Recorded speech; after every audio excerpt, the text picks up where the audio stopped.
It's on. Hi, today is October the 5th, 2016. We're here in this bee yard. We've got the smell of some goldenrod. The bees are bringing in pollen or nectar and pollen, so it's a good day for oxalic acid treatment. So we're going to use the vaporization method. 12-volt standard car battery I have here behind me, and the wand I'm using today is one of the ones that's commercially available. It's called the varrox.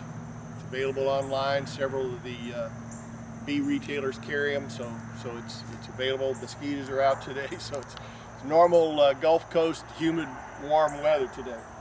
First thing I'm going to do is I'm going to load the varrox. See the disc here? Just a pan wrapped with a heating element, and I'm going to put 1 gram. This is a single deep, so I'm just going to use 1 gram. And I know this spoon, I've calibrated this spoon, so I know how much is going to be 1 gram. Right about there.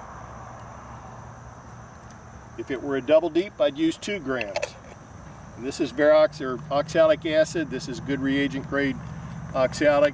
And I put just a small amount in a jar when I go out in the bee yard so I don't get the whole thing saturated with this heavy moisture we have in the air here.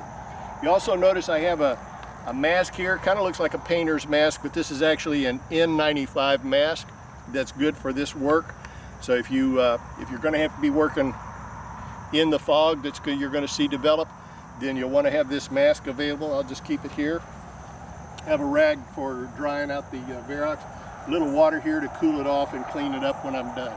So let's get started. I'm going to slide this as a screen bottom. And the bees are blocked on the front entrance with a wet rag. So I use a wet rag because it's got some weight and it'll stay in place if there's a breeze or something. I don't have to worry, and that way the bees are trapped. And we trapped them in there before daylight, just a little before daylight this morning. So vast majority of the bees are there. Next step is clip it. Of course, it doesn't matter on the battery. It's red and black, but it won't matter because it's DC and it's just a heating element, so you don't have to be worried about confusing the polarity. And this is going to go for 2.5 minutes to totally vaporize. Then we'll allow it to cool, disconnect it, allow it to cool for 30 seconds, pull it out, clean it, release the bees after about 10 minutes, and we're done.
Now you can see this fog starting to develop. We're just past a minute into the process.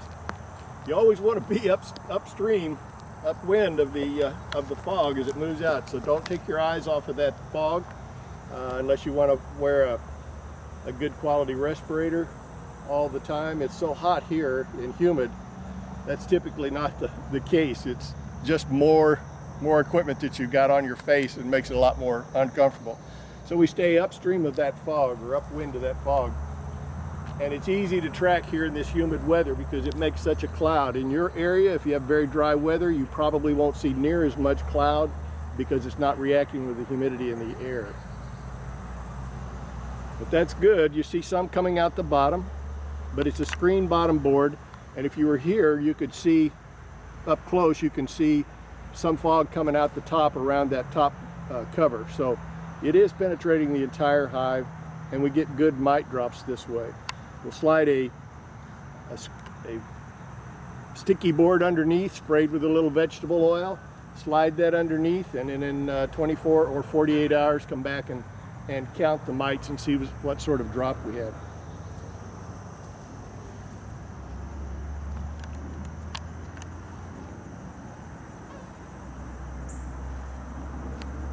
Okay, we're at 2 minutes 30 seconds now, just passed, so we're going to go ahead and disconnect the battery, allow it to cool off, 30 seconds, clean it up, and we're done. Thanks.